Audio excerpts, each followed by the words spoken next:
Welcome to Washington East to West Sports. This is episode 17. I am Matt Beatty, joined alongside by Sean Beatty and Kevin Ardall as per usual. Any thoughts, opinions, what you have about the Seahawks playing the Rams next week, what you thought about the Seahawks against the Redskins, let us know. Comment on our YouTube, comment on our Eli Network page, subscribe, smash that subscribe button, tweet at us. I am at Beatty_Matt, Sean is at Sean_Beatty, and Kev is at Kev Believes with the first E and Believes being a 3. Let's get to some. Actually, I want to do a quick plug. Quick plug for myself. My good friend Greg Dunbar just released a new album under his artist name Dundar the Barbarian, and I make my musical debut on the song Reflectors. So please. What do you do on that? I wrote and performed the lyrics, so go check it out. It is called Dundar the Barbarian. His new album is Sunset Manor. So go check it out on Spotify, any major streaming service, Bandcamp. Maybe send him a donation if you like it. So please check out his new music. But let's get into some sports. Now, I just want to say, Kevin, you texted about this yesterday, and I thought you were joking with a name like Chris Flexen, but you were not. No, I looked I'm it not. up on ESPN, and there was a story about it. So you didn't know? Oh man. Well, yeah. I thought that was like that's a good name. That's a good name for a pitcher. And Chris Flexen agreed to a 2-year contract with the Mariners on Friday. So yeah, Kevin, I'm gonna throw it to you since you were the one that alerted me about this. How significant is this for the Mariners? Not really. I mean, yeah, he's been in the Mets organization. He's 26, so he's still kind of young. But if anything, this is probably a guy that you might add to the bullpen. He played in AAA with them last year and didn't do so well. His strike, from what I saw, because his WAR is not really good. His average WAR is like -2. And the main thing I saw from his stats is that he does lately. He's done a lot of strikeouts, but he also gives up a lot of runs too. So it's. I mean, hopefully maybe they can clean him up a little bit. He had a pretty decent, because I think he played in the Latin American League during the. No, he played in KBO. Oh, KBO. That's where he played. Yeah. And he had pretty solid outing. So hopefully they can kind of add to it, but it's not something I'm like jumping for joy. It's just maybe another body to add, but yeah. Sean, any thoughts? I will say, looking at his numbers and his advanced stuff and his hard hit and all that stuff, he plays pretty well in the minors. He screams to me like a 4A guy. By that, I don't know if some people mean when people often call him 4A. They're really good in AAA, but can't quite take that step and play in the majors. He played very well, or pretty well. We have less numbers about the KBO than we do baseball, but we have still most of the numbers. I think we only have limited numbers this year because of COVID, but he looked pretty good. He did very nice things, which you should as a guy who's like a quad A player in KBO. Players have come back after a year like that and turned it around. R.A. Dickey's like the first one that comes to mind. Eric Thames is another one. So could he be a guy? I don't think you're relying on him to really be anything for you, but Kevin said, like, could he be a bullpen guy? Could he be like a late fill and long relief guy, or even a starter? Because that's what he has been in his career. He starts and then goes in relief sometimes. I think he could be a little better than he's been in the past. In the past, I would say in quad A, he's like a 3.7 with ERA or FIP plus xFIP. So that's solid. That'll play, especially in that AAA ballpark, which has been notorious for being juice balls as well these last 2 years. That's pretty solid, and we'll see what he could do after his decent year in the KBO. But it's a depth guy, and he's a 20, like Kevin said, 26-year-old, 2-year deal. It doesn't hurt you. It's not long term. If after 2 years you're gonna have the kids come up anyways, see what you got. Roll the dice. I like this move because, again, your bullpen's bad. Yeah. Might as well throw a guy like this in here and roll the dice and see if he's good. And because again, it costs you almost nothing. Yeah, even if he doesn't show you anything in spring training, just send him to Tacoma, and then because most likely we probably will have minor league play this year, hopefully, with vaccines. I think he deserves a shot because, again, your bullpen is just a bunch of nobodies. So let him be one of the nobodies, even if he's bad. Again, like we were talking about, they were bad last year, so just roll him out there, see what he is like. I mean, like That his upside is that he does get a lot of Ks. Yeah. So And so again, like we traded for Munoz, who had Tommy John, so he'll probably I take didn't his see spot. what his pitch set was like. I don't know like what he throws, but Oh, I didn't look at that either, actually. But I probably should have. Yeah. He's in the 93s. No, I meant like, does he throw a sinker? Does he what his pitch set is? Like, what does he actually throw? I see slider and fastball right here. So from KBO last year, but again, they don't have everything. So it seems like those are both hard pitches, like as in hard on your elbow, and like they're faster. So I would assume he has those, and it seems like here he needs to develop the third pitch. So you need something to go off speed with that, the change it to look like the fastball. He might be throwing it, but again, like limited resources with the KBO in a COVID season, it's kind of hard to gauge because the last he pitched was 10 innings in the major league. So it's kind of hard to tell if he's changed so much in the last couple of years. So, and it was with the Mets too. And that's all we can all say the Mets are a dumpster he played 13 so. innings. So yeah, the last he had 40 innings in 2017 was the last like decent outing he had. So was that the year the Mets went to the World Series? No, it went like 16 or 15, I believe. Yeah, it's when the Royals won, didn't they? Yeah. Yes, they beat the Royals. Yep. Royals beat them.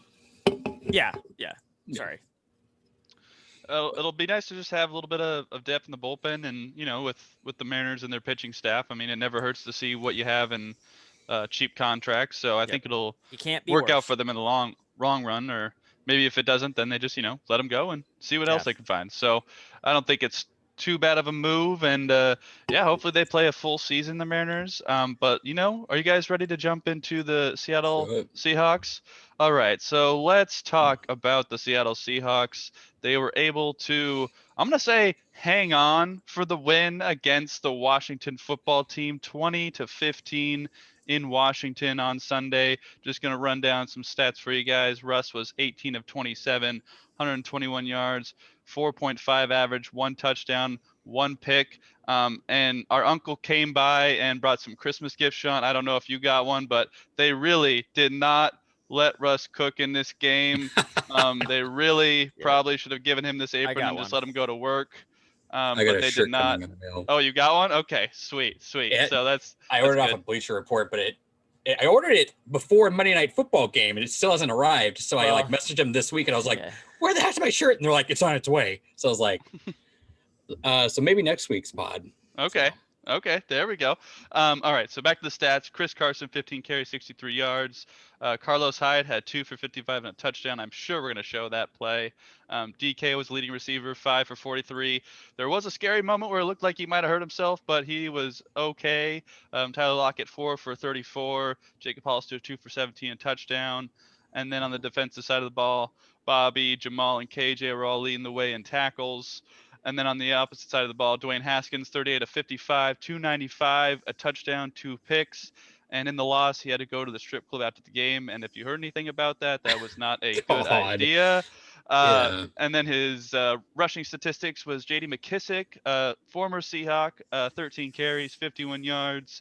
Didn't look too bad. I think he was more effective in the passing game, 9 catches, 56 yards, and a touchdown. Logan Thomas was leading receiver for the Redskins. Washington football team. 13 catches, 101 yards. And Terry McLaurin was 7 for 77. So leading defensively was Cameron Curl and Kaliki Hudson were the leading tacklers. 2 names you probably have not really heard of, except for if you watch the game. So, guys, I am going to I'll throw it to Sean here first. What is your take on how the Seahawks played? And let's throw a letter grade on how you thought they played overall. Overall, a C-. Oh, wow. They're passing, I guess. Depending on barely. Depends. It's a passing grade, but barely. Most like programs you won't get into with a C-. That's my. I guess that's the perfect grade because it's good enough to beat this team, which is like I keep talking about this. It's the bare minimum. However, you can't play like this and beat anybody that's going to make the playoffs other than Washington, who might make the playoffs.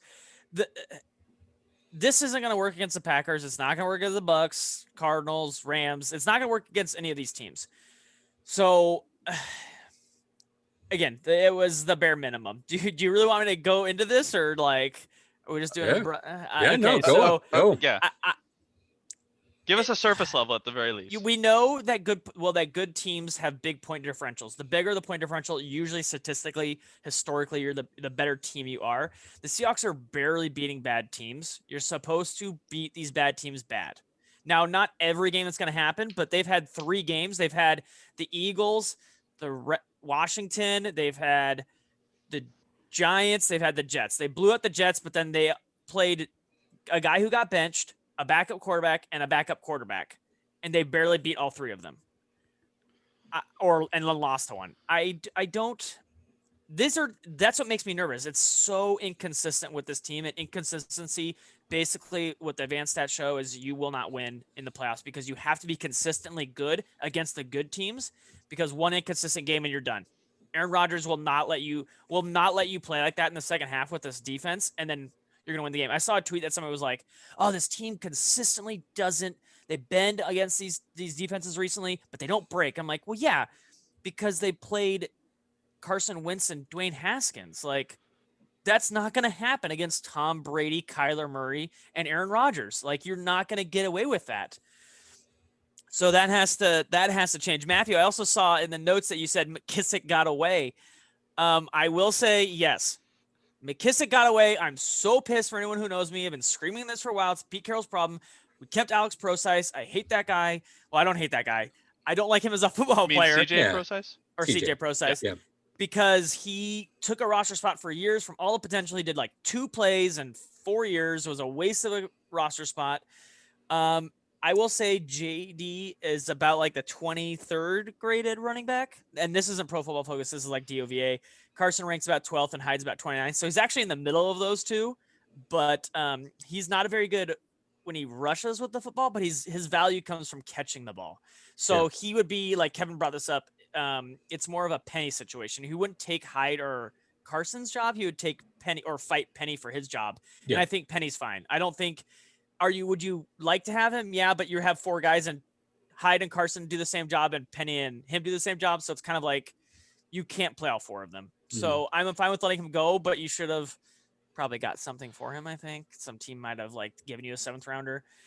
Offensive play calling was super frustrating. I don't know if it's Russ, Shoddy, Pete, or a combo of 1, 2, or all 3. Well, I know you'll get to that in a second, Kevin. Yeah. It's something has to change. I'll say, Kevin, I think it's a little combo of all 3 of them.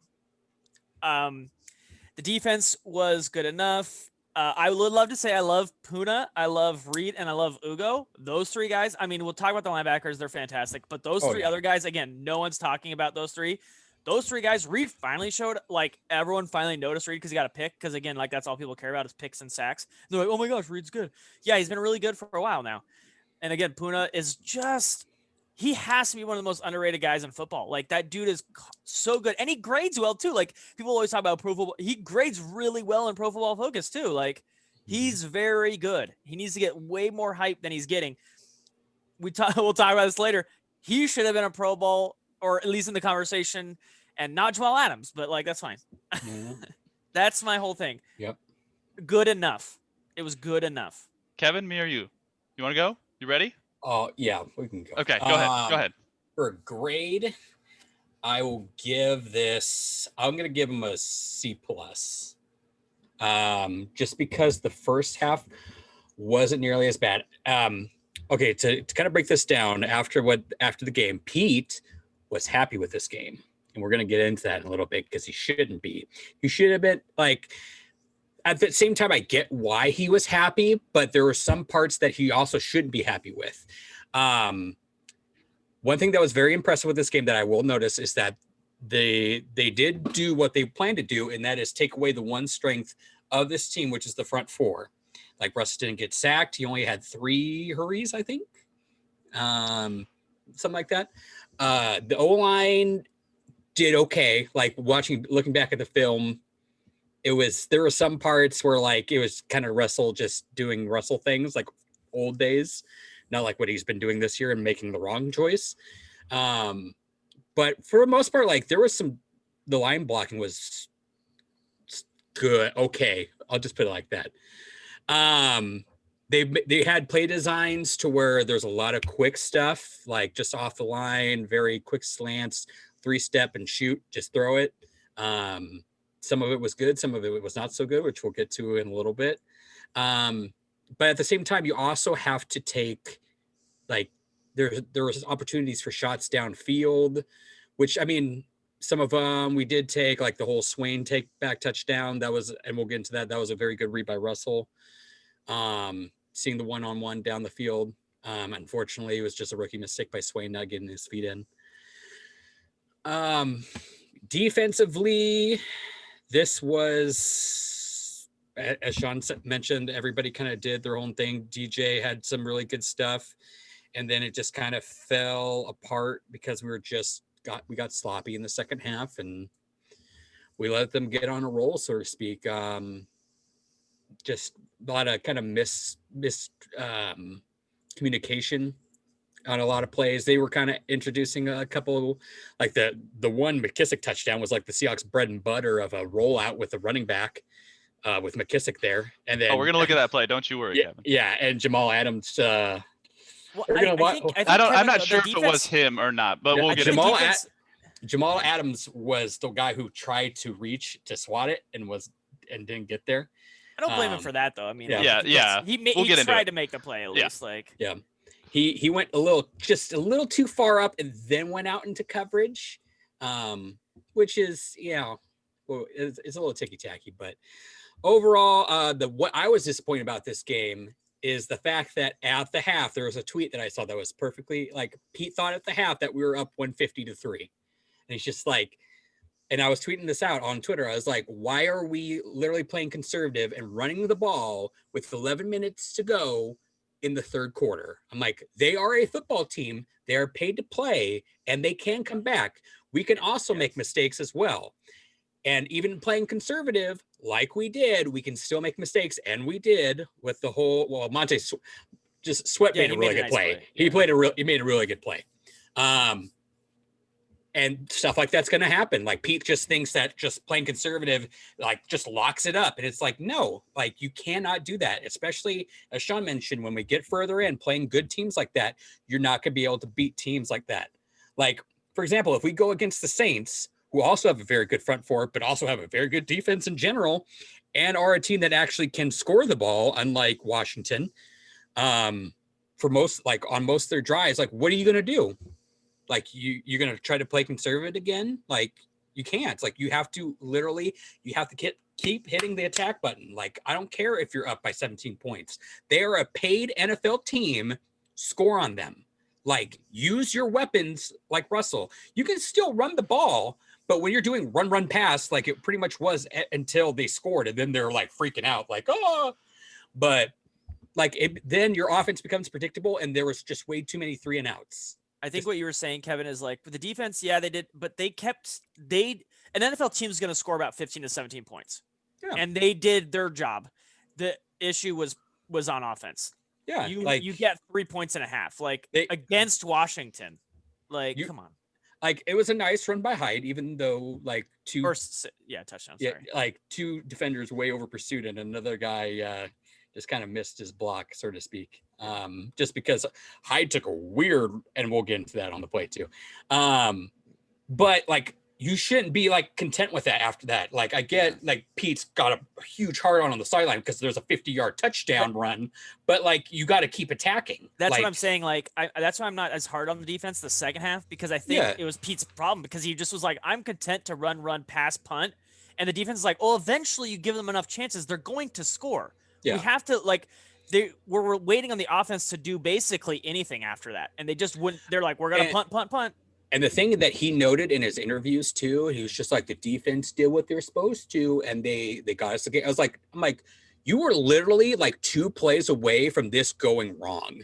Yeah. Like, had they scored the touchdown with like a minute left and we didn't win, like your ass would be just lit up online. Like everybody would be like, "What were you No, doing?" Kevin, he won a Super Bowl. You But- can never I talk trash know. about him. But the fact that he got away with it barely, everybody's like, especially like on 710 on the radio, they're like, oh, we're okay with this game, like, and stuff like that. It's like, you should not be okay with this game. I'm like, you should not let off the gas with 11 minutes left in the third. We did the same with the Jets. We just got lucky because the Jets really suck. But We'll get to that later. yeah, and we'll get to that later. Yes, we will. But like, and we still scored, but like but they did the same thing. Like with 11 minutes to go left in the third, they were just doing predictable run pass. Like it's just like stop. Well, the Eagles game, like. Yep. It's just like you cannot do that. You become predictable, and they will eventually make like a play will happen. Then like. Just because they have playmakers. NFL, and like you said, they're paid to make they'll make a play. Yeah. If anything that we learned, if anything we learned from week 15 is that like you can't count anybody out.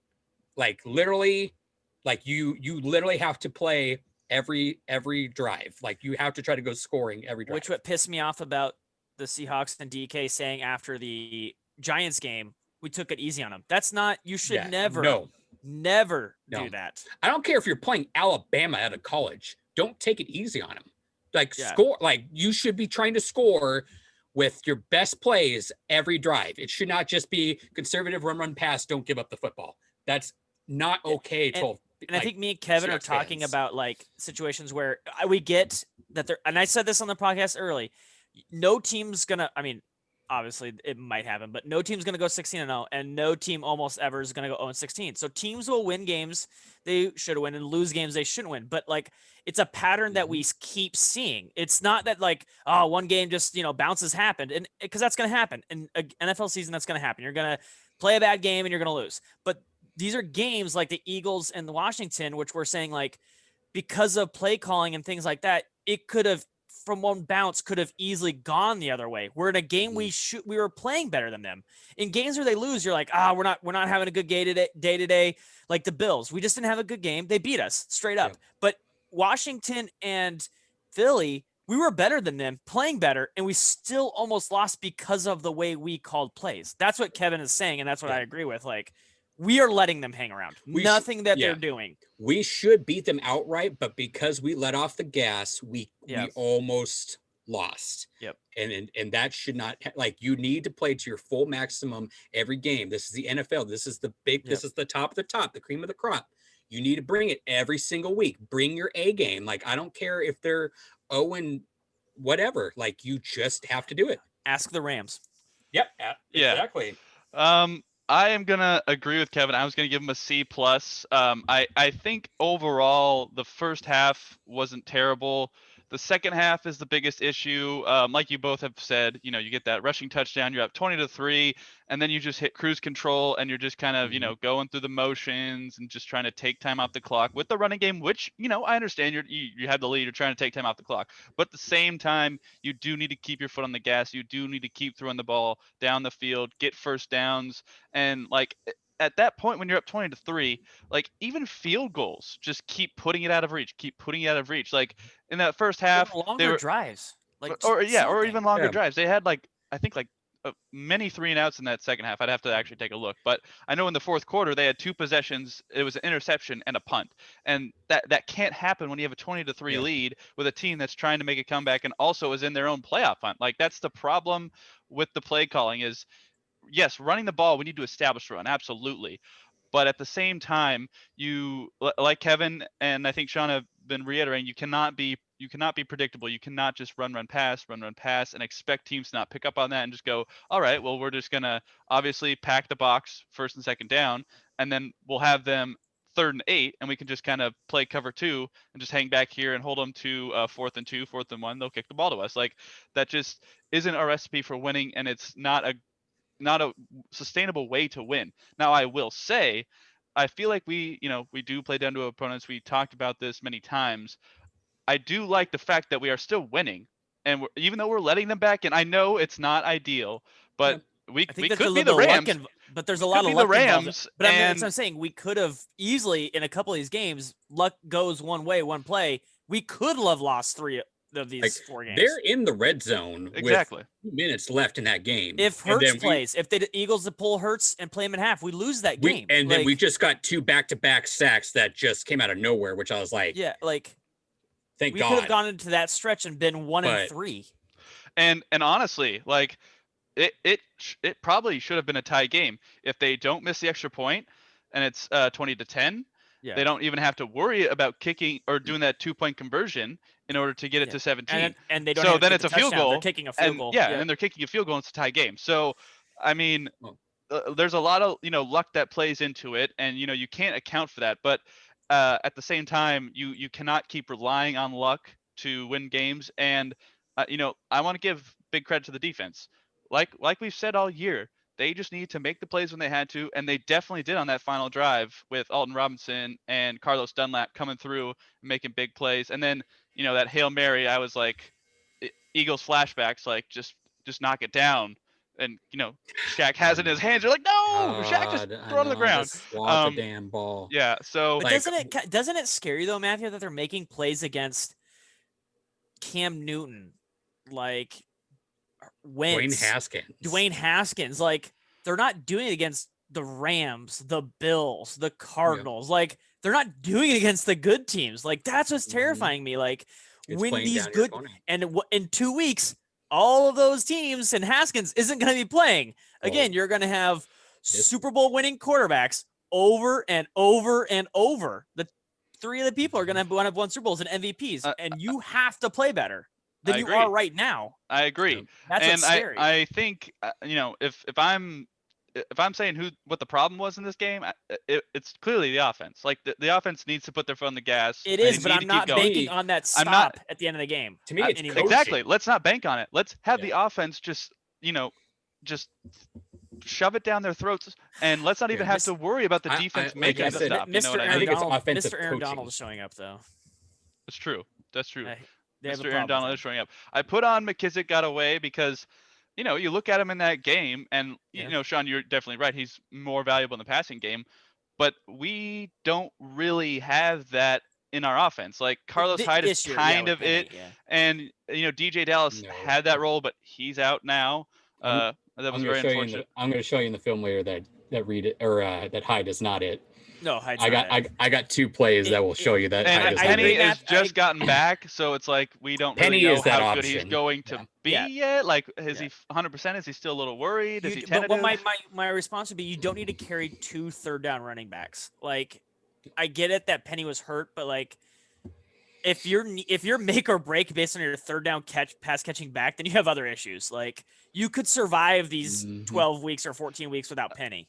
I understand, but I kind of like how a lot of teams, like your Chiefs, your Saints, they use their running back in a wide receiver role. They're Camaras, they're Le'Veon Bells. They throw them out wide, and we do put Carson out wide, but we don't use. We're not going to really. Well, Carson can't. I don't think Carson can do that. 2, I don't think Pete's willing to adapt that kind of offense.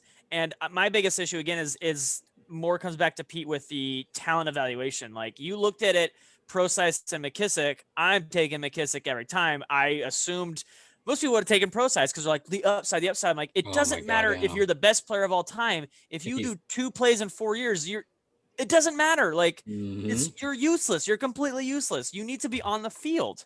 And he never was.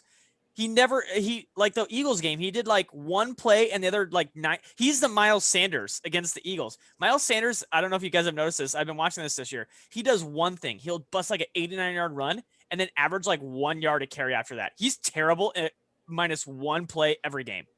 And I'm like, that's not a good running back. That's like 1 good play. And then he's just actually hurts you every other time he touches the football. And I'm like, that's not a good player. I need you to get me something. And the offense, that's what Procise was. On the offense, I would say the best part of the offense this last game was the offensive line. I thought during the run game, they were getting a good push. They had 26 carries, averaged 7 yards a carry. That's pretty good. Russ didn't get sacked. I don't know how many times he got hurried or pressured, but he didn't get sacked at all. I know sacks are overrated, but he was able to Sacks are a avoid all quarterback of stat those. more than anything. Yeah, he was able to avoid all of that. So I think overall the offensive line showed it can perform well. Now Aaron Donald's coming into town, so that's going to be a much tougher task. I But said this. they I did. said this last week. I think Washington was a little overrated in their defensive Well, I line. mean, Montez Sweat, Chase Young, Ryan Kerrigan, I like think they have what I guys who saw- can get to the yeah. quarterback. From what I saw in the film, a lot of times they just over pursued and they used the run game to take advantage of that. And also Russell taking off and running too. And that's kind of been like when we played, and I know this was a whole different team, but when we played Washington last time, like Russell went off running as well. Like they just really over pursue. And that's how you take advantages with the run game, short, quick stuff. But that doesn't mean do it every play. Like you also have to take shots as well and use your weapons and use Russell. Look at that. I think the opposite should have happened. And they were looking for that shot and they played 2 deep safety all game. And they left the middle of that field open. like 15 to 13 yards all game. And that's why Russell ran forever on those 2 plays because it's there. There's just grass everywhere. But this offense refuses to take it. They do the little swings to Moore, which drive me crazy. Or look for the deep balls, and Russell just stands there holding the ball the entire time. That's why his sack numbers are so high. I go, you have to just take the middle stuff. Please start taking the middle stuff. All right, we're going to wrap it up here, but I do want to defend David Moore, okay, because he did have a very nice little outplay for a first down. We're going to get into that in the plays. Also, it seems like they give it to him one time a game. Like, they always do that sweep to him one time a game. Oh, yeah. I got it marked. In the first quarter, like every time. Why? It's really weird. I got it marked, and we're going to watch it. Yeah. And it didn't work this time. But I do want to kind of, say that, at least that it didn't occur in a loss. Like, these bad games are at least occurring in wins. And I know in the playoffs you can't have a bad game, and I understand that. But at least at this moment, they are winning the games that, ultimately they don't have their best game. So I think that's like a positive sign. And I think it's something to take away going in the Rams. But we're going to get into the NFC West here. Sure. Let's talk about the rest of the NFC West. So, in a game that now does not matter, the Dallas Cowboys beat the San Francisco 49ers 41-33, officially eliminating the 49ers from playoff contention. I don't think that's a huge surprise. No. And the San Francisco 49ers just signed Josh Rosen since they have no one else. So they're kind of dealing with a lot of injuries. And then let's get to the game that's going to make everyone smile, except for New York. The New York Jets won 23-20 over the Los Angeles Rams. I tuned in for the second half of that game, and maybe we just need to watch that film and just see what they did on defense. And there are some crazy plays that they made with like a one-handed interception, and then on that 4th down play, the one player they have, Marcus May, with that swat away at the end to preserve the win. Legit question for you two. You're the Jets fan. Do you want them to win this game or lose this game? Because I know you want Lawrence, but do you really want to be the team that went 0-16? Kevin, I'll go first. As a fan, if I were a fan of the Jets, I would still want them to win a game because I don't want them to be 0-16. That will be forever follow you. Yeah, that would be you would go down in history as a team that didn't win. But at the same time, I understand their concern for not getting Trevor Lawrence, but also Trevor has to be good. Like we don't even Trevor know. has to be good, and you can't just bank on the fact that he's going to be amazing. Like he's great at Clemson. I understand that, but you cannot pretend like it could be Jamarcus Russell. It could be, I don't know if it would be that, but it could be bad. It could be bad. I don't know if it would be Jamarcus, but it could be Carson Wentz. So you can't bank on the fact that Trevor Lawrence is going to be this franchise player. Now, is he look really good and could be really good? Absolutely. But I would not. And plus, the players on that team don't want to lose every game. Why would you want them to lose every game? Before you send it to Kevin, I want to say the number 2 run graded person on Pro Football Focus is Sam Darnold for quarterbacks. So I'm just throwing that out there. There you go. Okay. So if you do believe, and also as a note, Trevor Lawrence played very well even before Clemson. Like the way he threw yeah. the ball in high school too was just nutty. He was like the he's number one. very- He was the number one. Yeah. Yes, He's he's the number one very recruit coming talented out of at high throwing the school. ball. Yeah. Like, They've been following him since like middle Yeah, school. like, the he- dude was he- like a protege. This yeah. is the second coming of Andrew Luck, is pretty much what a lot of people are saying. Retire at 30. Hopefully not. They say higher than that. They're like Peyton Manning. They're like this dude. And you saw Yeah. it against Notre Dame.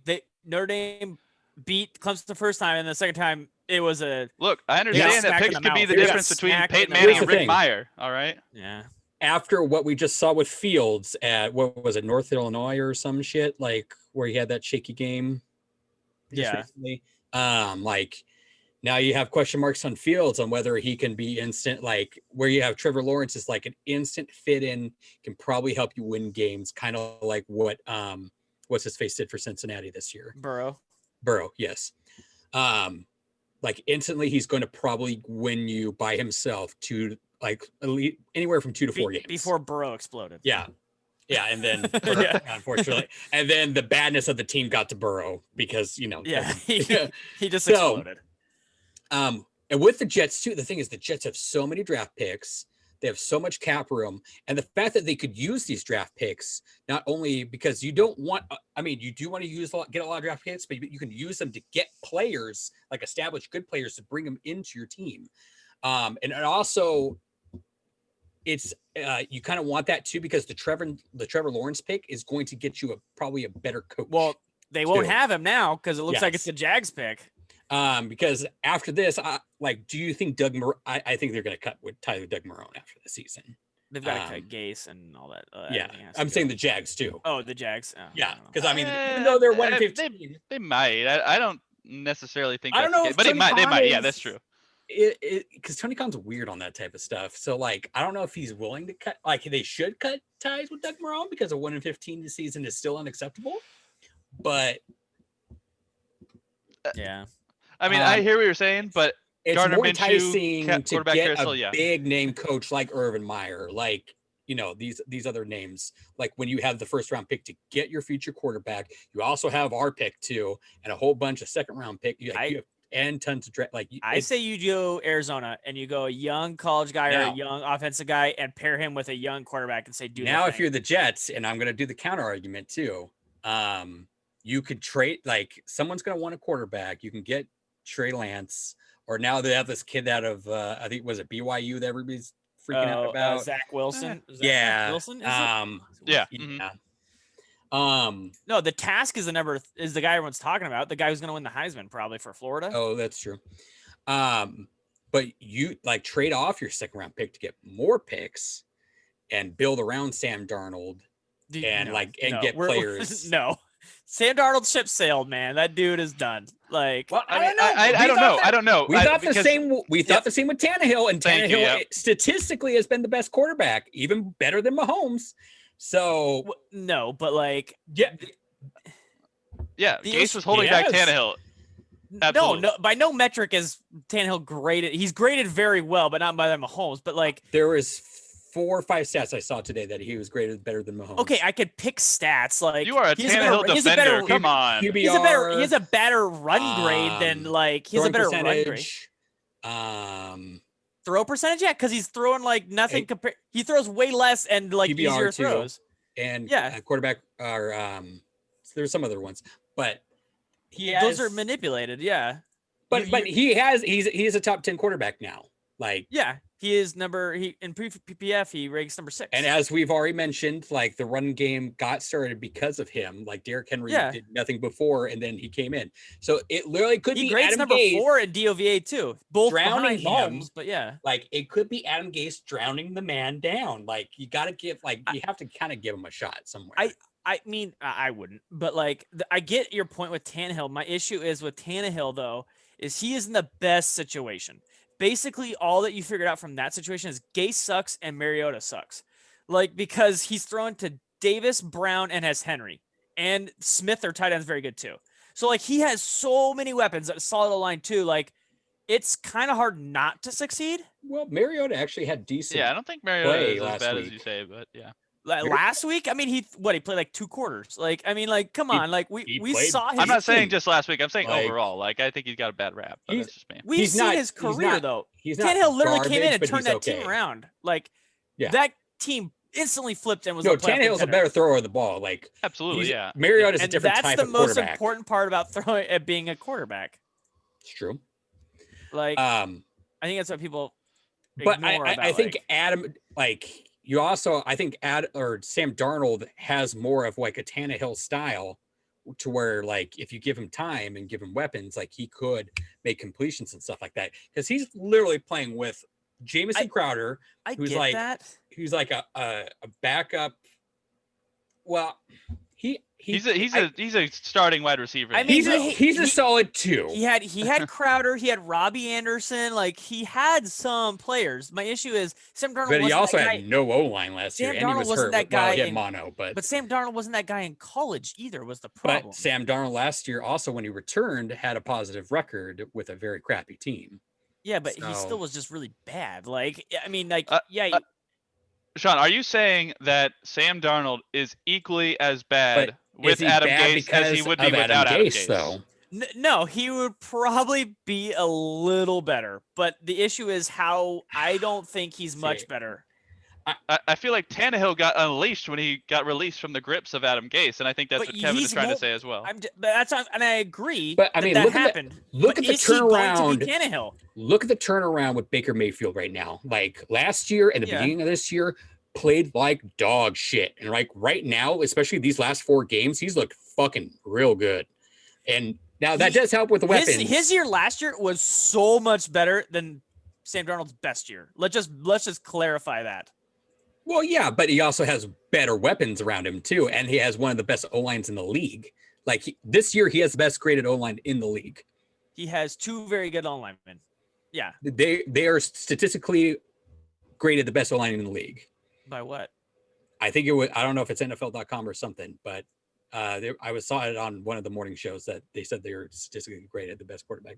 I don't know what they're running by. I don't know. They're 4th. Yeah, they're good. Still, it's still Tennessee is 2. I'm just saying. It's better than what the Jets are running. Let's put it like that. Yeah. They literally had to go and get a backup. The Jets are only 18. I'm just gonna throw that out there. That's still not great, but it's not Cincy. Oh God, Burrow. I just feel bad for him. looking at that, like, we're getting started because we got so much other shit. All right, we'll wrap up the NFC West here. And we had Arizona, Yeah, Arizona was able to hold on against Jalen Hurts, and I watched, Red Zone, so I watched most of the Rams, Jets, as well as the Cardinals and Eagles, and Jalen Hurts, second start, and I said last week, I don't really believe in him, and he's proved me wrong this previous week with what he looked like throwing as well as running. Can he do it consistently? That's the real question. But in this game, he looked pretty good against Kyler Murray, and Kyler Murray was able to outduel him. That was a crazy catch by DeAndre Hopkins on that back shoulder throw. Yeah. And yeah, I hear he's kind of good at football. Yeah, he's pretty good at football.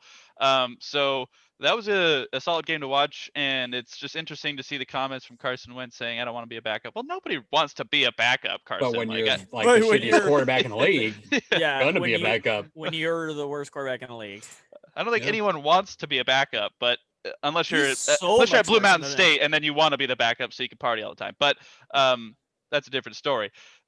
The Eagles are still in the playoff hunt, which is crazy, and I think they leave Jalen Hurts in there. But what they do next year is entirely a question. But the Cardinals winning this game and keeping themselves ahead of the Bears, ahead of the Vikings, and all those other teams chasing them, that was important. And they've got 2 games down the stretch to hang on. I'm going to ask you guys this: 8-6 Cardinals right now. I'm not looking at their schedule. Are they getting that final playoff spot, do you think? Well, they play the Niners and then they play the Rams. Tough task. I think they win. 49ers I think they look a lot better now with Rosen as their backup. Let's just be honest. They are the 49ers could not stay healthy at all. Their receivers are healthy now, but now they literally have dudes off the street throwing the football. So I mean, what are you gonna do? I think Arizona, it's their destiny. I think it'll be the Niners, but the Rams is still a question mark So Yeah. I will say, Matthew, that you said that like Hearns like proved you wrong. I At would least in this say game. no. He actually was pretty bad. Like well, not pretty bad, but like he basically only completed 50% of passes. He didn't grade in any metric very well. You need to complete more than 52% of your passes. Basically, like that is not an NFL standard.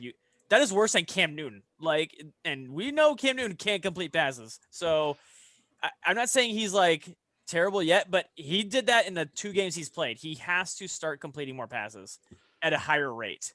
Now, like Kevin said, a good point. Like, there's plays that you can help a quarterback out with that, but And it's his second game. Like, come on. But again, like it's really bad. Like it's not like, but there's quarterbacks that come out like game 2 and are much better. Like it's. I'm not saying you're wrong in that, but I'm saying in his second game, being thrown into the situation he's been thrown into, he almost won the game.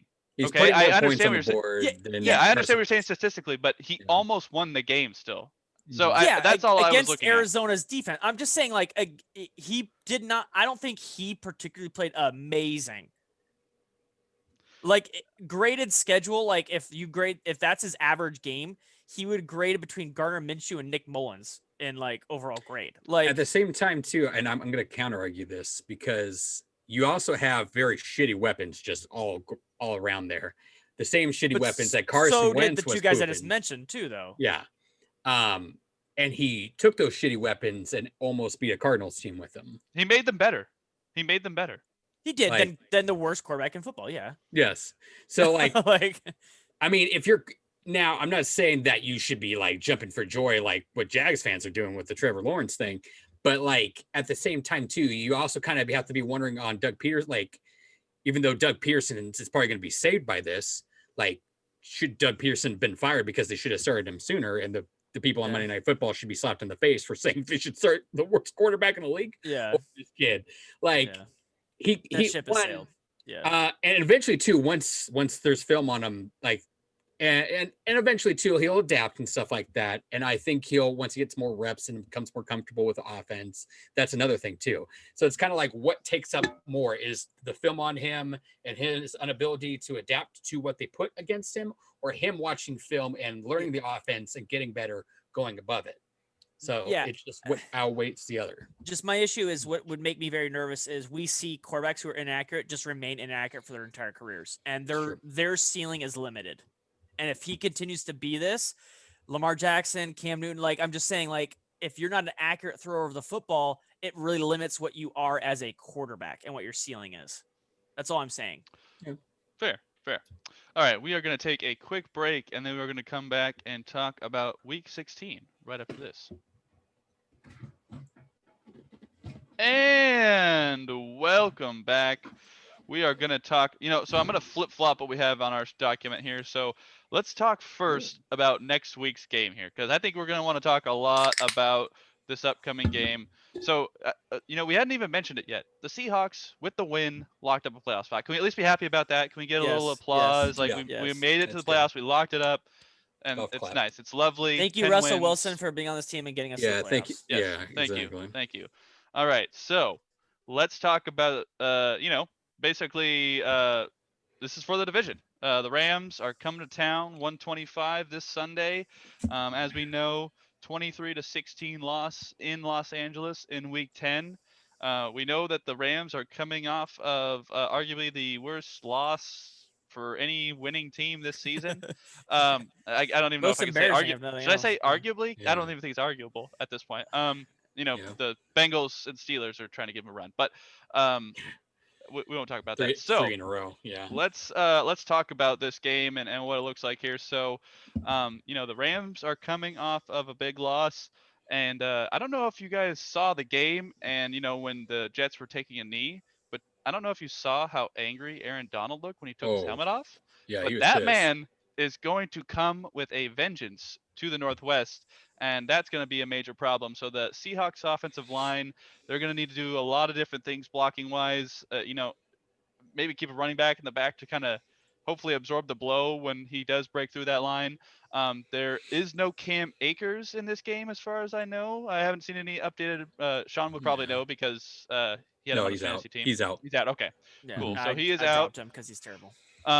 And Greg Olson is back on the roster. And we thought we were going to get Josh Gordon back, but right before we recorded this, at least we got the news before the podcast this Yeah. time, so we can at least tell everybody that Josh Gordon has not met his terms for his reinstatement, so he is It's- not eligible to play in this game or to practice for the team. There is no Yeah. information on what he did to not meet this criteria. All we know is he's not eligible to play in this game. It's a huge So blow. expect more of David Moore, expect more of Freddie Swain, maybe Yeah. even some Penny Hart. You know, we'll see what they throw out there. But you know, let's talk about this game, guys. Let's say what's your biggest factor in this game, and then let's get a prediction. You know, I think I'm gonna go ahead and start here. So I think the biggest factor in this game is going to be the Seahawks defense against Jared Goff. I think that Sean McVay likes to run the football down the throat of the Seahawks, use that play action to get Robert Woods and Cooper Kupp in the open. And the biggest thing that the Seahawks are going to need to do in this game is cover the tight ends, because against the Redskins, Logan Thomas caught 13 passes against them. He just sat in that little, pocket in the zone, caught these little dink and dunks, and he just had a field day against the Seahawks. And with Gerald Everett and Tyler Higbee, you can't do that against those tight ends. You have to be able to at least get a hand on them, make sure to disrupt any passes that come their way, because they are going to do the little curl routes. They're going to do those little ins and get their 5 or 7 yards, but you've got to at least limit it and know that it's coming. So cover the tight ends is going to be a big thing for the Seahawks. And then, Jared Goff, we see, can kind of fold like a lawn chair if you just get to him a little bit. So let's put some pressure on this guy. Alton Robinson, Carlos Dunlap, Poona Ford, Rasheem Green. Like, boys, let's pin our ears back. Let's get to the quarterback and let's make Jared Goff uncomfortable, because we know when Jared Goff is uncomfortable, he's going to make bad decisions, and then we're going to be able to just crush them with turnovers that they might have or anything like that. So as long as the Seahawks are able to do that, I think they have a pretty good shot in this game. The Rams are going to come in mad, and they're going to come in with a vengeance, and this is for the division. So I see both teams leaving it all out there. I've been debating whether this is a defensive battle or a shootout. I think it's going to be in the middle. And before the season, I did say that each team would win at home, and I'm going to stick with that now. And I am going to go Seahawks 30, Rams 27. Sean? Oh gosh. I also wanted to say that just so that Uncle Jeff will watch this part of the show as well. He's gonna be less happy with me. I'm just gonna be honest. So what I will say. Actually, I do believe in my prediction. Sorry, Sean. Go ahead. What I will say is I kind of agree with you. It's not even so much the defense getting the defensive line getting after Goff. It's can this defensive scheme slow the very I don't want to say simple, but like they run a man in motion, see for man or zone, and then they run like a very simple concept after that for the most part against the Seahawks, because they haven't had to do much else. And they run very good zone blocking. So the running back I don't really think matters too much because they will get yards running. The issue is, can you just make Goff like go to a second or third read or think or move a little bit? So basically just kind of like get at the line and make these receivers just not be free running, or have Cooper Kupp or Robert Woods one-on-one with a linebacker. It'd be a great start. Just kind of mess up the rhythm a little bit, and then at least give this D-line a chance to get after Goff, because I think me and Kevin both agree is Goff with anybody in his face is just like he digresses into maybe the worst quarterback in football if you get anywhere near that dude. So that's been the problem. They never get anywhere near that dude, because again, they just run a very simple concept. Pete never adjusts, and then they just pick them apart and grind them to death. And they do the opposite of what I kind of want the Seahawks to do. Take the 13 yards they're going to give you. You give them 13 yards, they will say, sign me up. I will take that 13 yards. And they will just do these drives of like 9 plays, boom, boom, boom. Just go down the field, score a touchdown, or kick a field goal every single time, it seems like, on this team. I think it's more, you're on the right track, Matthew. Yeah, like just can they change the momentum, adjust? I just want to see an adjustment, Pete Carroll. Offensive side, it's going to kind of be a struggle, but Russell's always been able to put up some points. Aaron Donald's going to go crazy. It's just he's going to do his thing. You're right. He's pissed. But but they will still score. They still got DK. They still got all these guys. DK, you got to show up against Ramsey, man. Like, that's what has to happen. You got to do this thing. He's going to shadow you again. I don't want to hear the whole Ramsey owns you again thing. I want you to show up. I want Russell to trust him for one and throw that one-on-one ball. But I think they'll put up points. I say 29-23 Rams. Kevin? Attention, 12th man. Fans, Seahawks fans. If you have little kids, don't let them watch this game. Because viewer discretion advised, we're going to get freaking murdered.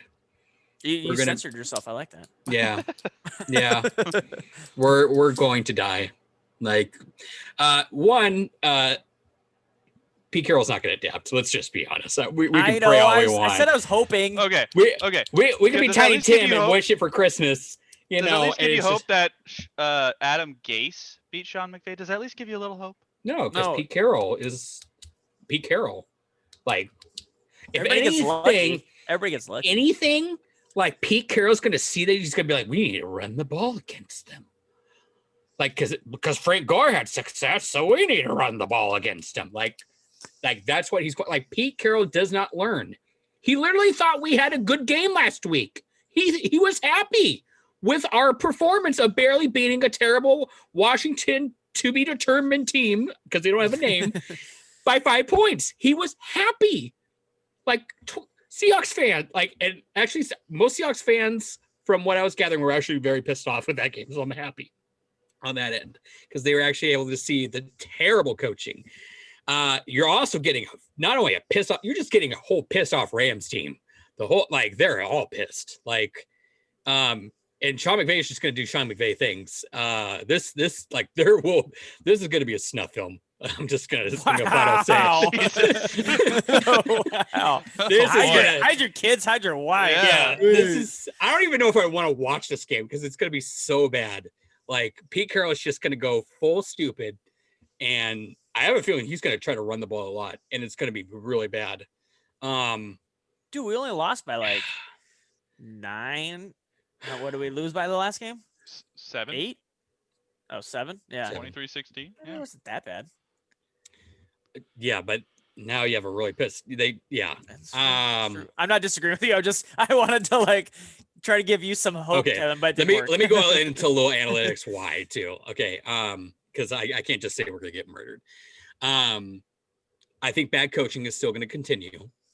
I don't think it's going to be like what we've seen the last 2 weeks, because you can't be contempt when you're down, because we're going to be down a lot. I think this defense is going to get exposed again. I think we're going to give up more than 300 yards, and everybody's going to be like, what? I think, okay, the one good thing that has happened since week, I think 8 or 9, the Seahawks are the number 1 run defense. Even with the bad New York game where we gave over 200 yards rushing, which is kind of crazy to see.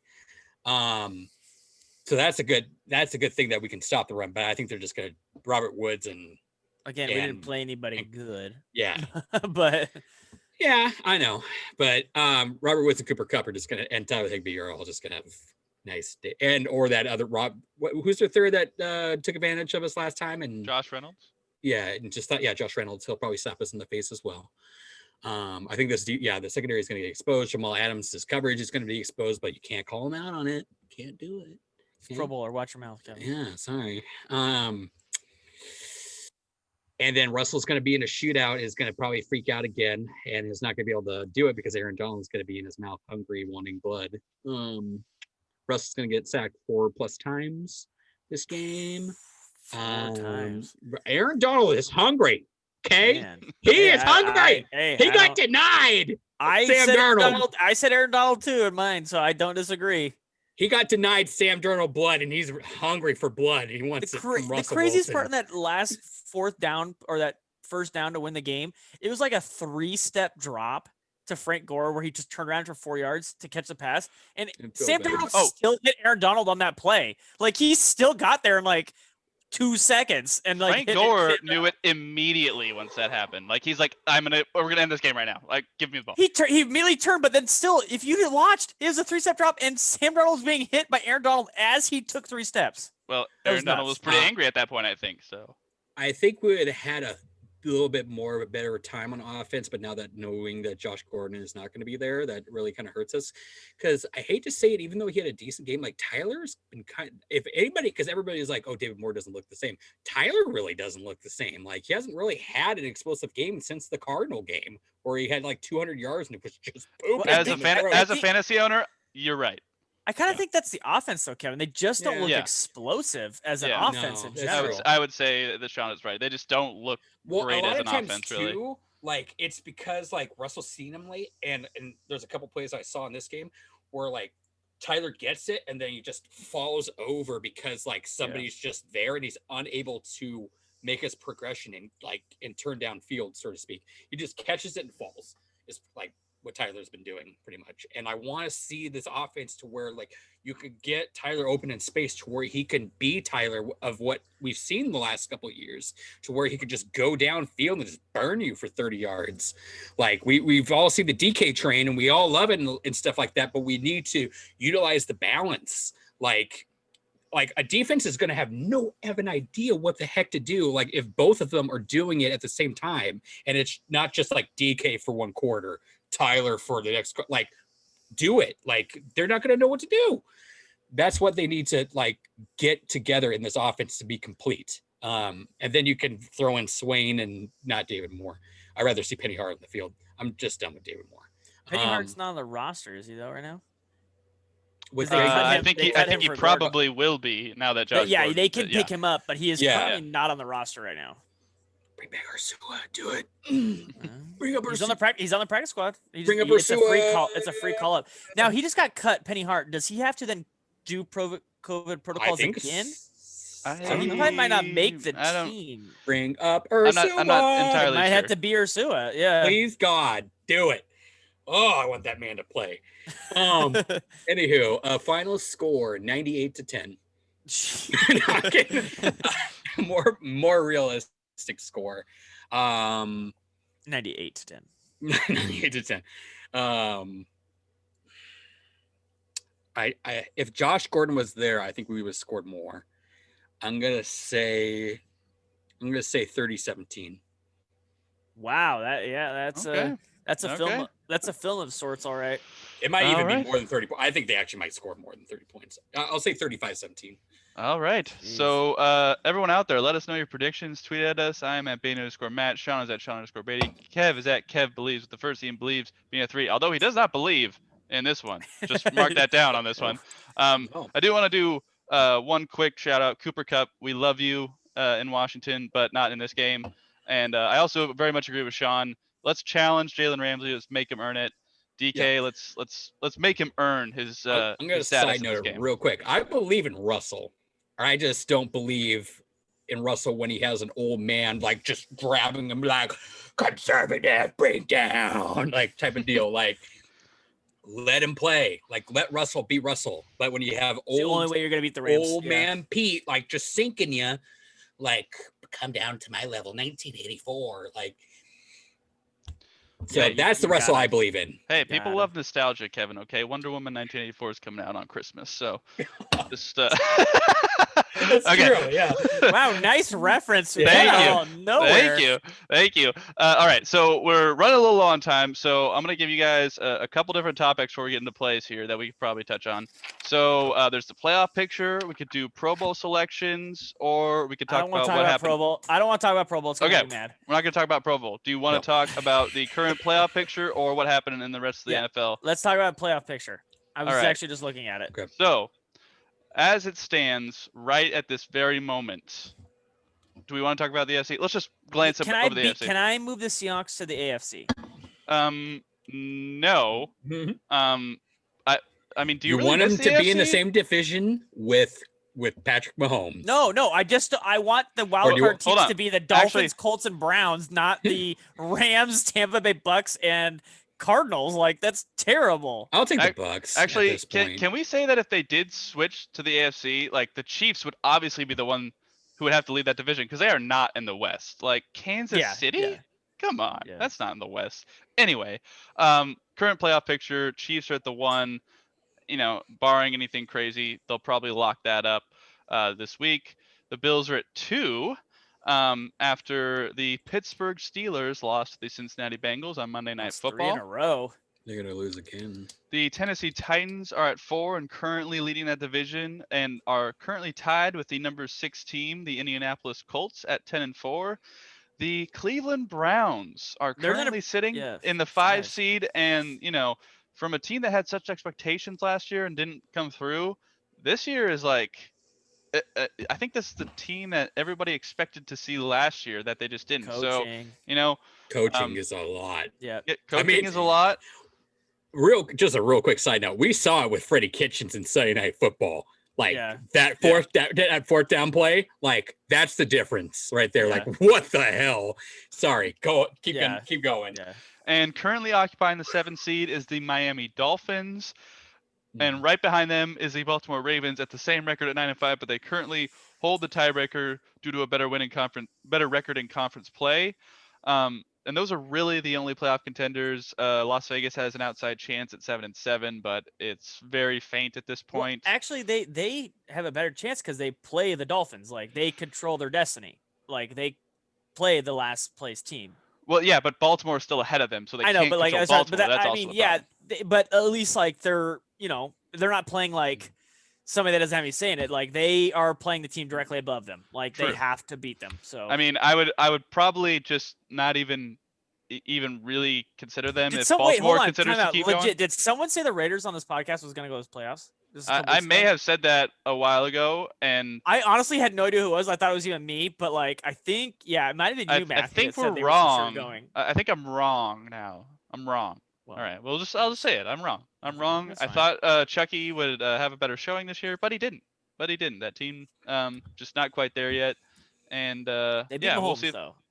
They did beat Mahomes. That is What that is was their bowl Baltimore's game. record right now? 9 and 5. 9 No, 9 and no, 9 and 5. Who? No. Yeah, 9 and it's- 5. 9 and 5. Oh my Baltimore. God. Okay, so just as a heads up, I'm going to kind of give you a scenario here, because like the Pittsburgh actually has a chance. Oh, they play the Giants and Bengals. They're definitely gonna be 11 and 5. Who Steelers? Baltimore. Oh, They Baltimore. play Yeah. the Giants and Cincy. Yeah. So here's what you got. Because Don't sleep on Cincy. That's what Pittsburgh did. No, Sorry. Pittsburgh this week is playing the Colts, Yeah. and then next week they play the Browns. So like that could be 2 more losses, and then you have a 5. So the Browns still have a shot at winning the Yeah, division. no. That's what Yeah. I saw on Twitter today. Like the Browns have And a legit shot of my beating- question of is winning just this division. if the Ravens went out like they should, do They the won't. Ravens have the The tiebreaker? Ravens would not. No. No, No, Pittsburgh they did it don't. twice. Oh, that's right. Oh, yeah, they did. Yeah. Shit. Okay, The only one who could beat them is the Lucky. Browns for the division. but yeah, the Browns could win this division. Yeah. That Like- division will probably have 3 teams win 11 games. And Mike, also another question I was going to give to you guys just real quick for Week 17, because the game has to get flexed in Sunday Night Football, and there's really only 2 of what I want to, what you want to see. Browns Pittsburgh. That's Browns it. Pittsburgh is a 10 a.m. game, but you also have Rams and Cardinals in the afternoon. That'll be a playoff game too. Yeah. Right So- now, Tennessee at Green Bay is I'm- in the Sunday night game. No, for this I'm saying Week 17. Week Yeah. Oh, for week 17. Sorry. because yeah, there's yeah, always sorry. a game that's Yeah. flexed. And I it's have, always I have a division game, feeling it's yeah. going to be the Rams game because it's an afternoon game, and it's also in a dome in Yeah, Arizona. and I know Or that no, it's in LA. every single last game has to be in that division game. Week 17 is all division games. Yeah. So All right, and then the NFC, the Packers have now taken over that number 1 seed after their win last week. The Saints have dropped into the 2 seed. The Seahawks have the same record, and they are at the 3 seed, currently leading the NFC West. Washington is still leading the NFC East because somebody's got to win. And then LA, the Rams are at 5 at 9 and 5. The Tampa Bay Tom Brady's are at number 6. And then sitting in that 7th Tampa spot, Bay. exactly, Tampa Bay. Sitting at 7 is the Arizona Cardinals. Still in the hunt are the Chicago Bears and the Minnesota Vikings. The Bears are playing better Their with Mitchell offense is being Trubisky. weird. They're playing it's better with so Mitchell weird. Trubisky. And I have David Montgomery in my league that I'm in the fantasy championship in, That's and that has just a been joke. beautiful. That has been joke. beautiful. that dude's oh my gosh, lost me my championship. Lost me my championship. But I would say barring, Arizona plays San Francisco this week. can we? Are we gonna? Are we all picking the Cardinals? I think we're all gonna Yeah. pick Cardinals. Okay, Yeah. I think that's fair. So With- I mean, with Cardinals with win and Rosen, yeah. Bears. And the Bears, I'm not sure who they. Oh, they have the Jacksonville Jaguars. So it might come down to Week 17 actually. So we'll That's see like how Kevin's game, the Rams and Cardinals. It might come down. Yeah. Well, Because if the Bears went out, I don't know, because they would be 9-7 as well. I don't know if they have the tiebreaker no, over. they will not. They will not. Yeah, The Cardinals will have the tiebreaker. The issue is like if the Seahawks beat the Rams, then that game will be winner goes in. If the Bears win, no, the Bears will then have to beat the Packers. But the Packers might be Well, hold on. hosting. Well, If okay. if the Rams lose this Saturday or Sunday and the Cardinals win, could that flip flop the Rams and Cardinals theoretically? Not they'd be 1-1. So then it would go to conference record. No, they'll figure it out the next week because they haven't played each other twice Yeah, yet. it's true. So whatever happens the next game will determine if they both lose. It doesn't matter. okay. Yeah, because they'll have the same record, and then whatever happens in the last game. My question is, if we win out and Packers lose to the Titans this week, do we have the tiebreaker over the Packers? No, we have the worst conference out of all three of them. That's what I The thought. Saints and Well, Packers. I mean, if we did win out though, we would have the better record according to this No, because if we win out, but Kevin's saying like, yeah, okay, Yeah. I got because Yeah. the problem is No, Kevin, yeah. the Titans are in the other conference, so like, Yeah, I they know. wouldn't hurt their conference. And record. we lost to the Giants in conference. So that's why I was kind of like, But if they lose out, well, obviously we'd be higher, Matthew, because Kevin's asking for this next week. Like, Oh, if yeah, we yeah. both have 11 wins. Yeah. We have the lowest out of the Saints, Packers, and us Yeah. because we have the lowest conference record. yes. We're 7-3, but the other two have more wins. Also, Dallas Cowboys can still win the division. I'm just throwing that out there What with the Andy fuck? Dalton. And same with Giants and the Eagles. They're still technically not mathematically eliminated. You should sort the standings or the league and see who's eliminated. And all the teams are eliminated except for like 3 teams in the middle of the bottom pile of crap. And it's all the East teams. They're all still in it. The Eagles Still in it. It is week 16. The Eagles have 4 wins and they're not eliminated from the division. Hold on. Let me throw this out there for you guys. Let's say Alex Smith, comes back to these final 2 games. Is it Washington's division to lose? I don't think that matters as much. I think the fact that they already have 6 wins is this their division. I'm going to be super pissed if an NFC East team gets flexed to the Sunday Night Football time. I don't think it will. I mean, It no one wants could. I mean, I guess I would be super We against it. just watched Browns and It's Giants. It's for the fuck's sake. division. It's for yeah, the but division. but Kevin, it won't be Browns Ugh. Giants because there's no one as good as the Browns in that division. So it'll just be 2 crap teams, and it's Like, win or go home. Like that's It should be Rams, Cardinals, or Steelers. But like, what will it be? Washington versus Eagle? No, it's if I it's been think it'll be Washington- Steelers Browns regardless. I think that's the front runner. I think Steelers. Yeah, I think Steelers. Yeah, I think Browns, that's the front You runner. got to do that game. All right, gentlemen. I am going to sign in to Game Pass here. Let's take a look at some plays from this previous game against the Washington football team. So I've got my list here. Let's see. Let's go to one that Sean, are these your red exclamation points? Yeah, those are ones that you had highlighted and I had highlighted as well. Okay. Well, let's go to the first one that we both highlighted here. Get out of here, fly. Once I get into it here. Okay. So, first quarter. Can you pause this at 7:15. 31 seconds in the play? On the replay, 31 seconds. No. I think Kevin's right now. Okay, here we go. You could have pulled it up before we started. Whoa. Okay. So what? Say that again. You pause it at what? 31 seconds. This is the Jamal Adams sack? Yeah, Yes. 31 seconds. I have some very interesting stats for this play. Oh, okay. 30, 31. yeah. No, you're too Oh. far now. Jesus. Alrighty, stop right there. Okay, so everyone here on the planet said, "Man, shot out of like a missile, Jamal Adams. You got him. You did great." So I'm gonna point it out right here.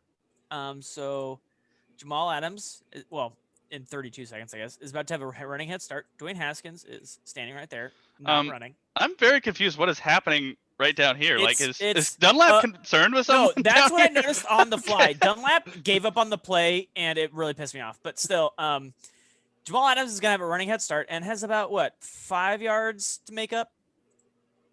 5 yards, a little bit more, maybe 7 yards. I want to point out something when I say the bare minimum that team people and things have to do to make a play work. God, Dwayne Haskins runs as slow as Poona Ford. He ran the same 40 as Dwayne Brown. If Jamal Adams doesn't chase Haskins down, it's a terrible play. He has to chase James Haskins down. There is no this is a great play. He had to do this thing.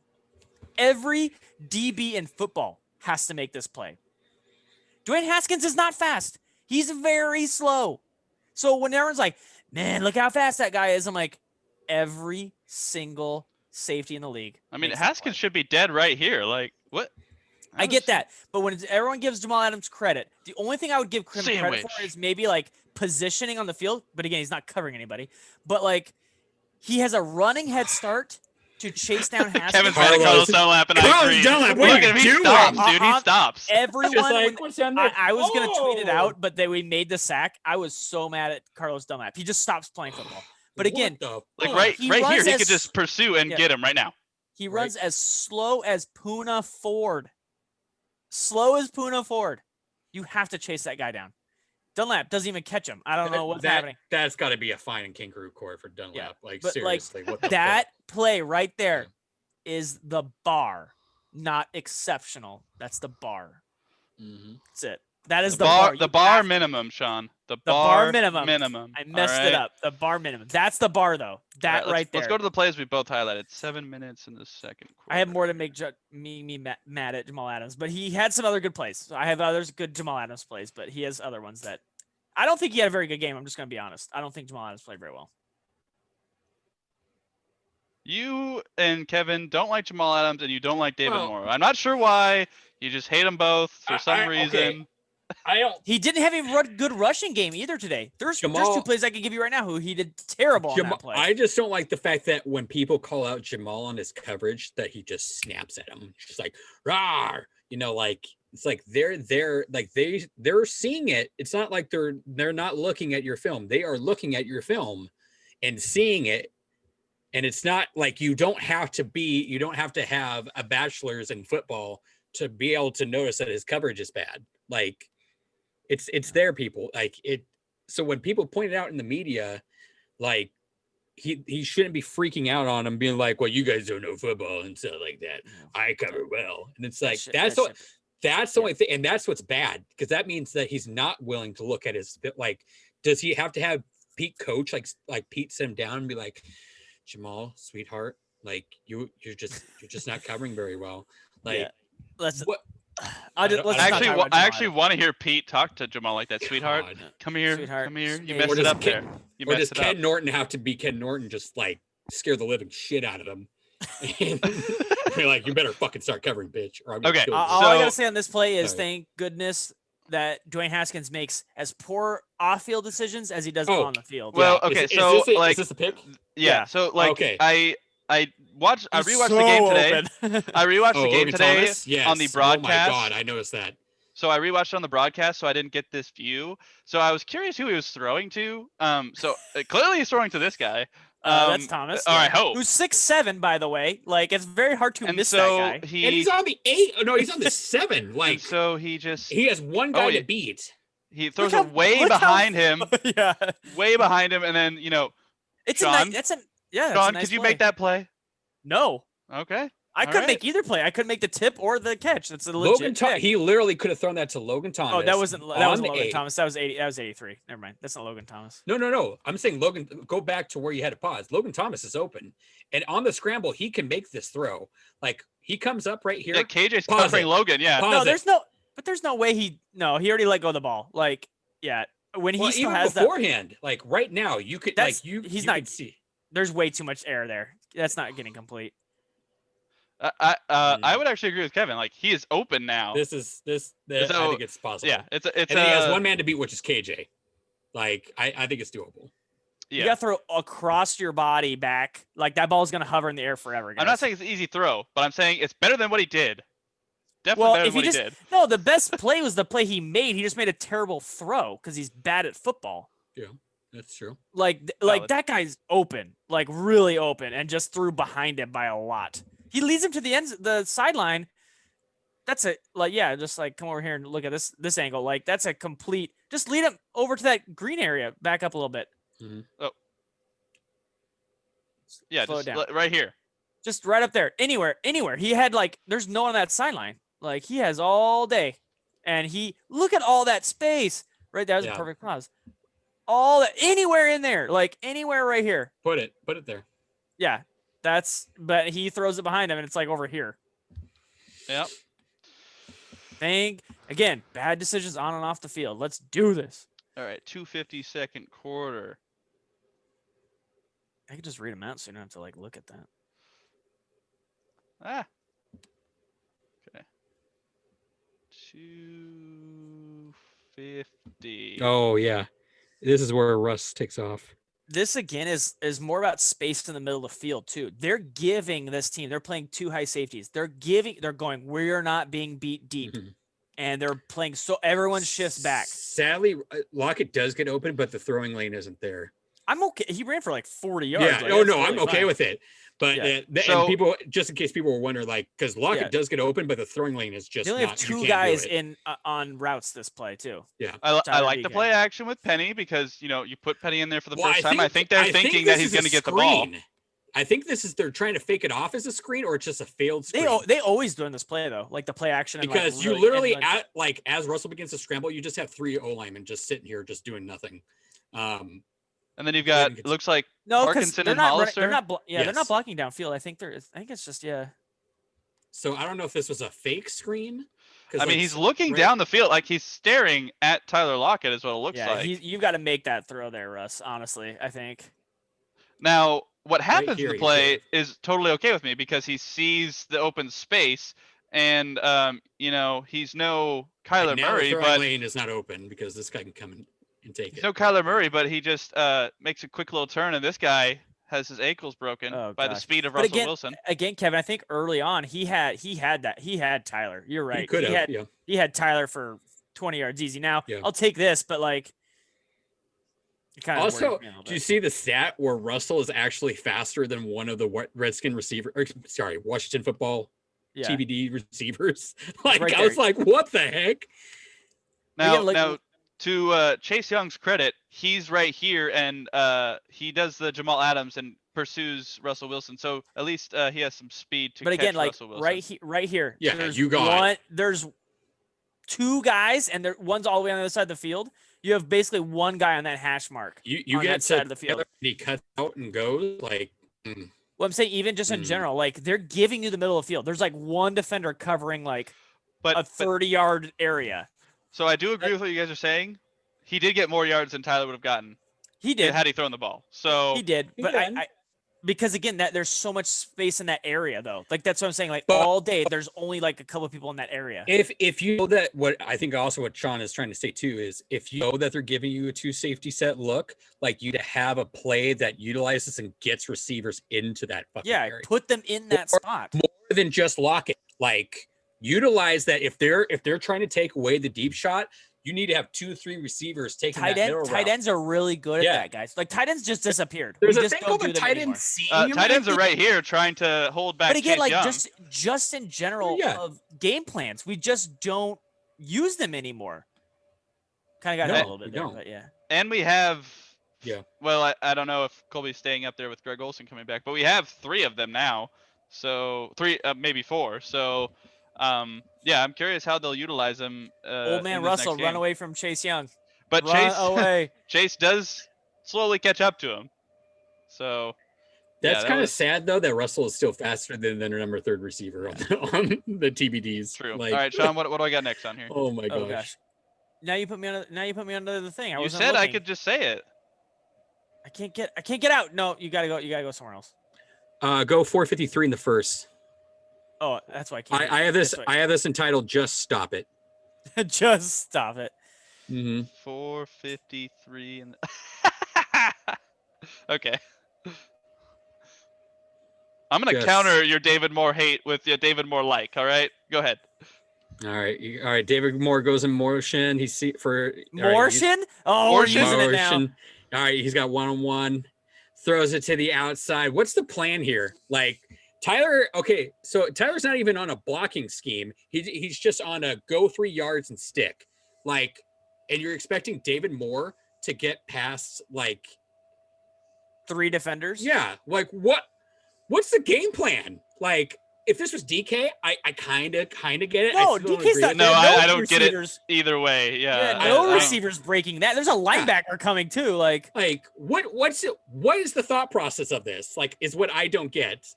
Like, if I Tyler's think maybe Russell blocking, just- what's the down? I can't remember. You'd have to go First to and the 10. first. Oh, okay. It's 1st and 10.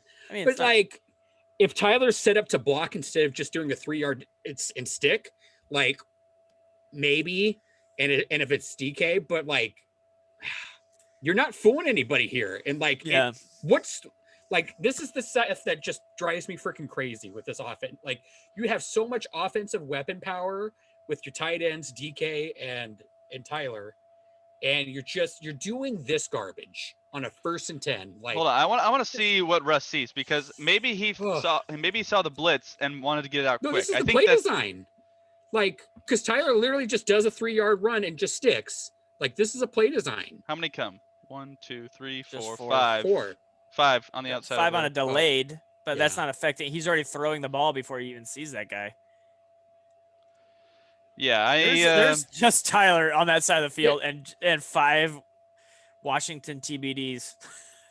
yeah. That's why I entitled "Just Stop It." Like that's just embarrassing, Pete and Shoddy. Like what's your game? Like how do you think that works? When you oh my god. Okay, go hold on. I David. got one. I got Yeah. one.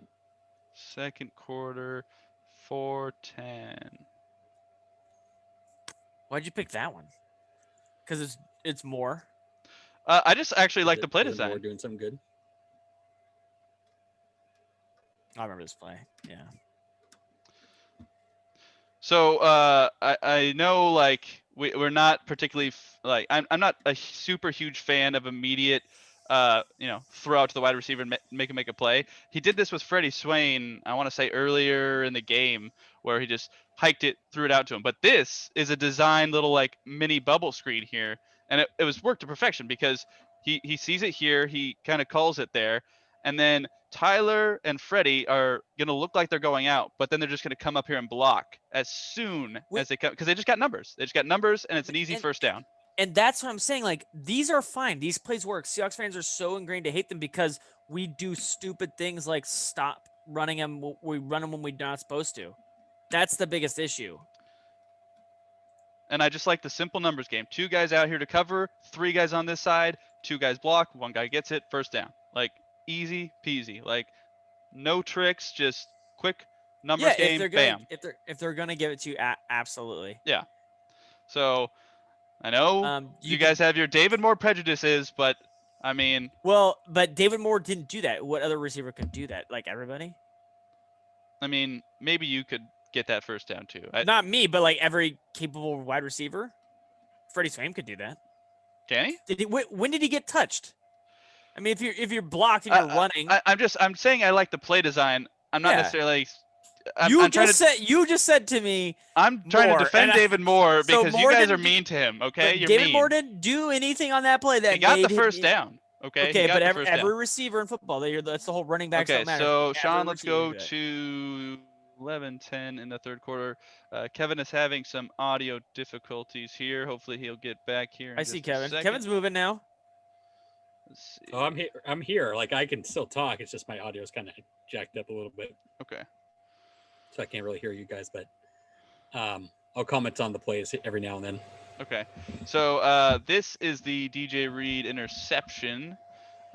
So it's an interesting play on the broadcast. So a little play action here to Peyton Barber. Who thought that guy was gonna have a job? But anyway, so he's looking, And then it's just a really, so he's throwing it right here. Again, I think he's looking for He 89. Because I think he thinks Reed's gonna keep going, and if Reed does keep going, it's a ton of yards. Yeah, that's the right throw. Reed makes the play. He makes And Yep. so the check down is probably the better one in this one, but DJ makes the adjustment and just He almost overwent. He almost went too. Yeah, He made it too good. He the other receiver didn't even put up a fight. I don't think he thought. See, because he doesn't see until the end. The receiver is because Reed isn't covering that person, so he doesn't see Reed coming till the very end, and he goes, oh, and then just cuts him off. So he doesn't see him. That's why he's not fighting him. True. And you see KJ and Jamal trying to get him to come this way. Just can't make it over there. He makes one though. It probably doesn't. Look at him on the bottom. They're like, "Guy, come over here." Yeah, if he doesn't if Tom, dude, he had a hell of a game, even tackling. That's a good tackle. Yeah. Open field, for a tight end, ex-quarterback, by the way. Yeah, that guy, that was a good play. Yeah. But I like that. That's a pick that is completely earned because he makes the correct read. He's reading Haskins' eyes. He stares down the receiver, and he just leaves his guy because he knows Diggs is back there and takes the route underneath and makes a great read on the play. Yeah. It's just DJ Reed has earned a spot on this team, I think, in the future. Especially him just being signed up because we have injuries.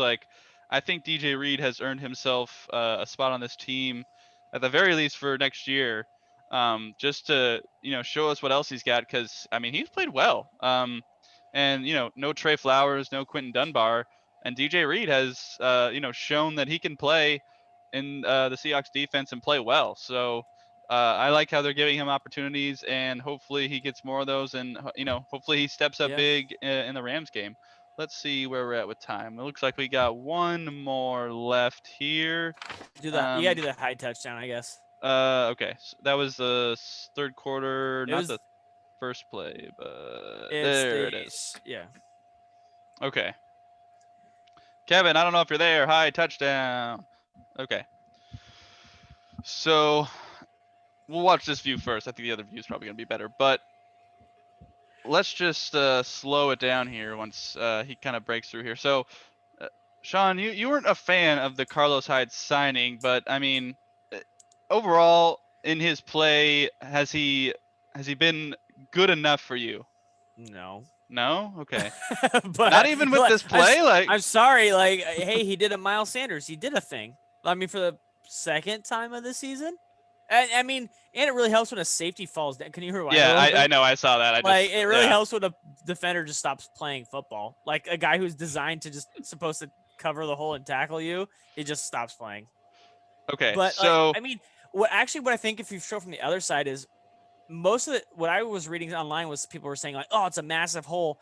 Actually, I think Hyde did actually a little better job than a lot of people are giving him credit for. I think he did actually.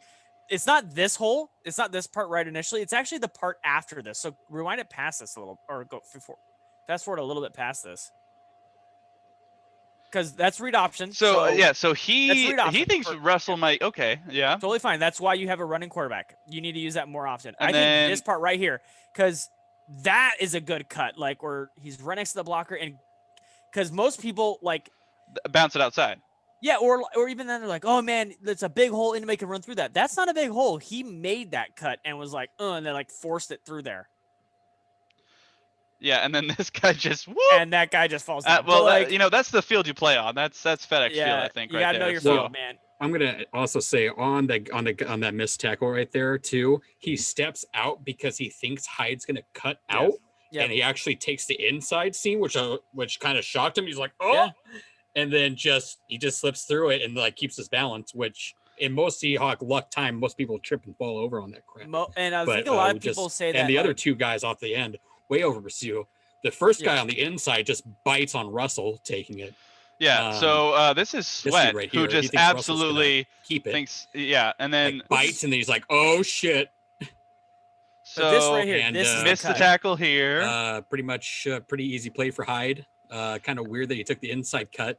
Yeah, well, I instead mean, of this guy, going he ain't gonna get him. literally on the outside. Yeah. But hey, it threw off the defender and he stayed on his feet. So I- especially since the guy like 58 is being tackled into that small hole, so you would think you would want to take the outside, but yeah, just very, very lucky by Hyde. And I know since this is the last one too, for fans that have it, go watch 551 in the fourth, and you can watch why Hyde can't catch, because it was a third down play that would have been a I first remember that down, play. and it just goes through Hyde's hands. And I was just like, Moore had one really too, should have caught that. Matthew. Like it was I a know. missile. I know. It was a Russell missile, but like as a back, you should be able to catch that. Otherwise, you shouldn't be in those third down situations, and it should be Penny. So But, Hollister should be going to take this guy, but for some reason he doubles up right here. Yeah. I mean, it works out. It's just I an think odd. he's waiting though, because again, if he hadn't and didn't wait, 58 probably makes that tackle, could get off the ball or get off the block, and he had to hold that block, that first one. I actually think it was a nice play by Hollister. And I think was again, a lot of people were talking online, was a lot of people like, oh, every time there's a huge run, huge hole, anybody can run through it. That little cut right there, most people don't make that. Like right there, that's actually a really good play. Like he made that, he forced it, got in there. Yeah, the guy fell down, but like it's actually it's not a bad run by Hyde. You have a lot of guys up at the line. That's what's gonna happen. You get through that first line, that's what's gonna happen. You're on the high train now? Are you on the high train? No. Okay. All right. No. He All probably was the one that cost you Clowney, but that's fine. Like it's whatever. All right. So that is coming to a close here on Washington East-West Sports. Let us know what you thought of the Redskins game, some of the plays that you thought stood out in that game. Let us know what your prediction is for the Seahawks and the Rams this Sunday. Tweet at us. I am at Beatty_Matt. Sean is at Sean_Beatty. Kevin is at Kev Believes, with the first Ian Believes being a 3. Feel free to smash that subscribe button on YouTube. Leave us a comment and tell us what you think on YouTube. Follow our page on the Eli Network. Any other plugs you guys want? I'm gonna plug myself one more time here. Yep. I'm gonna plug myself one more time. You Go sing ahead. on a song. Huh? Sing the You song right sing now. on a song. Yeah, go for it. Acapella. No, I'm not a cappella. You got to Oh listen my to the gosh. actual Oh my album here. gosh. Okay. Okay. So This is your moment. no, go to Spotify. Give us some plays here. This is my friend's new album, Sunset Manor, Images, Light Elation. My song is right here. It's number 12. It's Reflector. Go ahead, give it a listen when you get a chance. Give us some likes, give us some listens, give us some plays. Get my buddy, that's some original artwork from his roommate Megan, who did the artwork for the album. So please go check it out when you get a chance. And then, like we all said, go follow us on YouTube, follow us on the Eli Network, follow us on Twitter. Let us know what you think of the show, and give us your takes during the game. I'm actually going to be watching it on cable, so I'll be kept up with everybody else this time instead of being on a live stream. Sean, you're on the internet now. You're on a streaming service, right? Yeah. So you're going to be behind everybody else technically. So I hopefully like no by like spoilers. 5 seconds. Yeah. Hopefully no spoilers. Oh But, no, I'm only like 5 seconds behind. It's okay. Okay. Kev, are you still there? No, he's dead. Nope, he's not. All right. Well, hopefully we'll have Kevin back for this next one, and we will see you next time on Washington East to West Sports.